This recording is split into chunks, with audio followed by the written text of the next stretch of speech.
ডাকসুর মাধ্যমে যখন শিক্ষার্থীরা সরাসরি তাদের ভোটের মাধ্যমে হলের নেতৃত্ব যখন বাছাই করবে এবং বিশ্ববিদ্যালয়ের মেইন বডি যখন বাছাই করবে, তখন কিন্তু অন্য সিট বাণিজ্য করার কিন্তু কোনো সুযোগ থাকছে না। আমি যদি ডাকসুর ভিপি নির্বাচিত হতে পারি, আমি বিশ্ববিদ্যালয় প্রশাসন এবং আমার নিজ উদ্যোগে ঢাকা বিশ্ববিদ্যালয়ের সাথে ঢাকা বিশ্ববিদ্যালয়ের শিক্ষার্থীরা যাতে তারা পড়াশোনার শেষ সাথে সাথে সার্টিফিকেট দিয়ে যাতে বিভিন্ন মাল্টিন্যাশনাল কোম্পানিতে যাতে চাকরির সুযোগ পায়, সেজন্য আমরা ইন্ডাস্ট্রিয়াল কোলাবোরেশনের ব্যবস্থা করব। গল্প কণ্ঠকে ধন্যবাদ।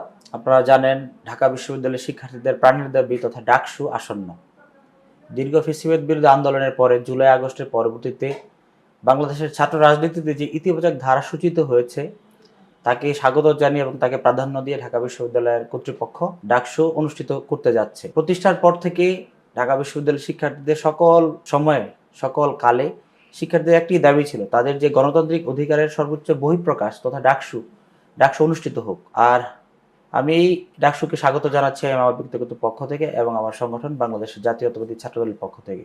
আর এই আসন্ন ডাকসুতে আমি বিপি পদে প্রতিদ্বন্দ্বিতা করতে যাচ্ছি। আমি ঢাকা বিশ্ববিদ্যালয়ের শিক্ষার্থীদের কাছে প্রতিজ্ঞাবদ্ধ হচ্ছি যে যদি আমাকে ঢাকা বিশ্ববিদ্যালয়ের শিক্ষার্থীরা তাদের গণতান্ত্রিক মূল্যবোধের বহিঃপ্রকাশ ঘটিয়ে আমাকে যদি এখানে ভিপি নির্বাচিত করেন, আমি ঢাকা বিশ্ববিদ্যালয়কে শুধু ঢাকা বিশ্ববিদ্যালয়ের শিক্ষার্থীদের জন্য একটি নিরাপদ, স্বাস্থ্যসম্মত এবং বিশ্বের মানদণ্ডে উন্নীত করার জন্য যত পদক্ষেপ গ্রহণ করা যায় আমি আমার ডাকসুর মাধ্যমে বিশ্ববিদ্যালয় কর্তৃপক্ষের সাথে আলোচনা করে এবং বিশ্ববিদ্যালয়ের অ্যালামনাই যারা রয়েছে, বিশ্ববিদ্যালয়ের শুভাকাঙ্ক্ষী যারা রয়েছে এবং সরকারের সাথে আলোচনার মাধ্যমে আমি বিশ্ববিদ্যালয়কে সেই পর্যায়ে উন্নীত করার চেষ্টা করব।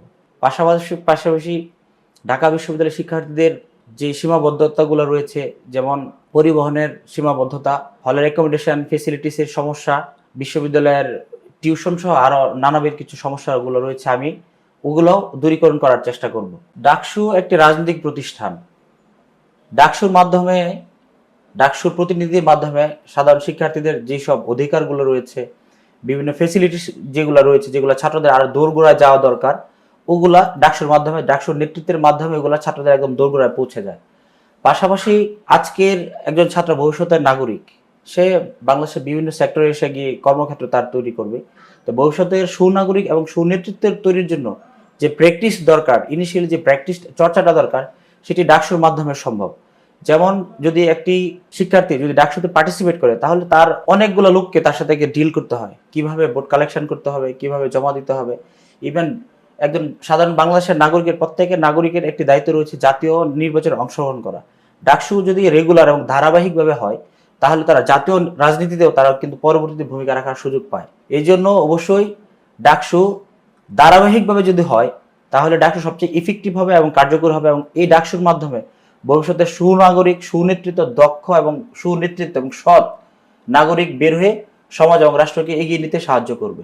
ডাকসুর মাধ্যমে যখন শিক্ষার্থীরা সরাসরি তাদের ভোটের মাধ্যমে হলের নেতৃত্ব যখন বাছাই করবে এবং বিশ্ববিদ্যালয়ের মেইন বডি যখন বাছাই করবে, তখন কিন্তু অন্য সিট বাণিজ্য করার কিন্তু কোনো সুযোগ থাকছে না। কারণ তখন ডাকসুর নেতৃত্ব এবং ইউনিভার্সিটি প্রশাসন তারা একদম মেলবন্ধনের মাধ্যমে তারাই কিন্তু তাদের নিজস্ব যে অধিকারগুলো রয়েছে, সিট সহ নানাবিধ যে সুযোগ সুবিধাগুলো রয়েছে, তারা নিজেদের একটা ইউনিভার্সিটি যে বিধিবিধান অনুযায়ী সেটা পরিচালিত হবে।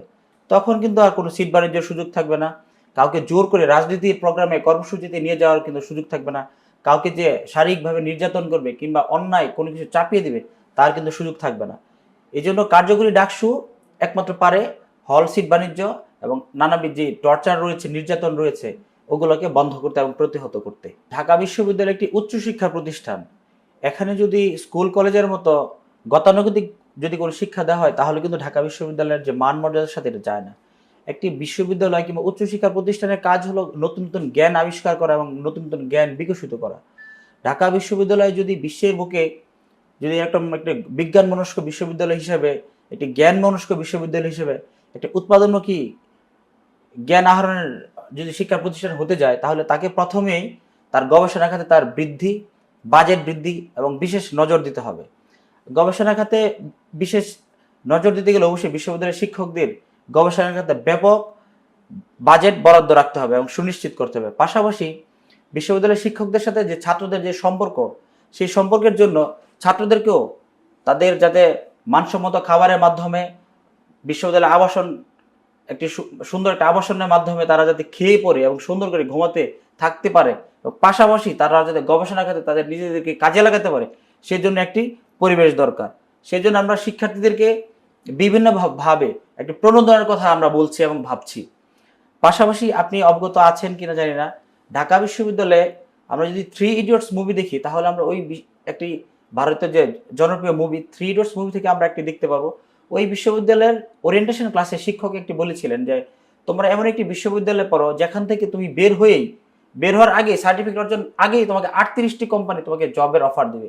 কিন্তু ঢাকা বিশ্ববিদ্যালয়ের সাথে আজকে পর্যন্ত কোনো ইন্ডাস্ট্রিয়াল কোলাবোরেশন কোনো শিল্প প্রতিষ্ঠান করে নাই।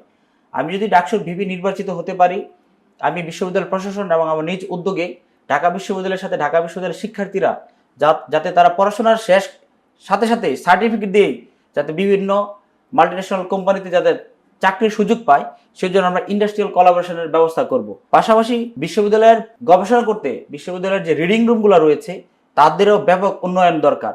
আমরা যে জানি যদি আমরা বিশ্ববিদ্যালয়ের পরিবেশ ছেড়ে আমরা যে বাড়ির পরিবেশ চিন্তা করি, আমরা যখন পড়াশোনা করি তখন দেখা যাচ্ছে আমাদের মা বাবা কেউই কিন্তু আমরা যখন পড়াশোনা করি তখন কিন্তু কোনো শব্দ তৈরি করে না, তারা কোনো ধরনের ডিস্টারবেন্স তৈরি করে না, তারা আলোর ব্যবস্থা থাকে, আশেপাশে খাওয়ার অনেক কিছু ব্যবস্থা থাকে এবং পরিবেশটা খুব ভালো থাকে। আমি বলবো যে ডাকসুকে কাজে লাগে এবং বিশ্ববিদ্যালয় এবং রাষ্ট্রকে সরকারকে কাজে লাগে আমি বিশ্ববিদ্যালয়ের শিক্ষার্থীদের জন্য এমন একটি পরিবেশের ব্যবস্থা করব যেখানে শিক্ষার্থীরা মনোযোগ সহকারে গভীর মনোযোগ সহকারে তারা পড়াশোনা করতে পারবে।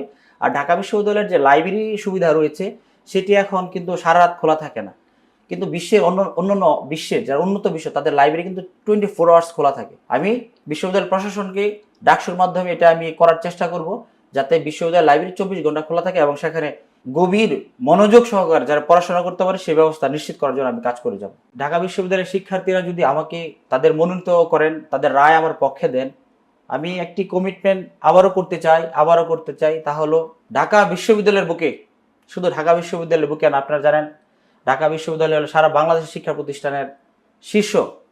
আমি এই শিক্ষা প্রতিষ্ঠানকে এমনভাবে গড়ে তুলব এবং এই শিক্ষা প্রতিষ্ঠানের যারা শিক্ষার্থী রয়েছেন তাদের এমনভাবে বিকশিত করব যাতে সারা বাংলাদেশে সন্ত্রাসী খুনি ছাত্রলীগের যে নির্যাতনের মতো একটি ঘটনা যাতে আর কখনো বাংলার মাটিতে যাতে কখনো পুনরায় না ঘটে, আমি সেই চেষ্টা আমার রক্ত এবং জীবন এবং শেষ নিঃশ্বাস পর্যন্ত দিয়ে হলে আমি সেই চেষ্টা করে যাব যাতে তাদের আর কারো শিক্ষা জীবন ব্যাঘাত না ঘটে, আর কারো হলে থাকার মতো যার অনেক দরকার হলে থাকার মতো তাকে যে হল থেকে যে বাইরে থাকতে যাতে না হয়, আর কাউকে যে ঢাকা বিশ্ববিদ্যালয় উদ্দেশ্যহীনভাবে ঢাকার অলিতে গলিতে যাতে ছুটে বেড়াতে না হয়, আমি সেই জন্য ডাকসুর মাধ্যমে ঢাকা বিশ্ববিদ্যালয়ের শিক্ষার্থীদের মাধ্যমে ঢাকা বিশ্ববিদ্যালয় অ্যালামনির মাধ্যমে এবং সরকার এবং বিশ্ববিদ্যালয় প্রশাসনের মাধ্যমে আমি সেই চেষ্টা দিন রাত এবং আমার যে নির্ধারিত 1 বছরের মধ্যে আমি সর্বোচ্চ চেষ্টা করব।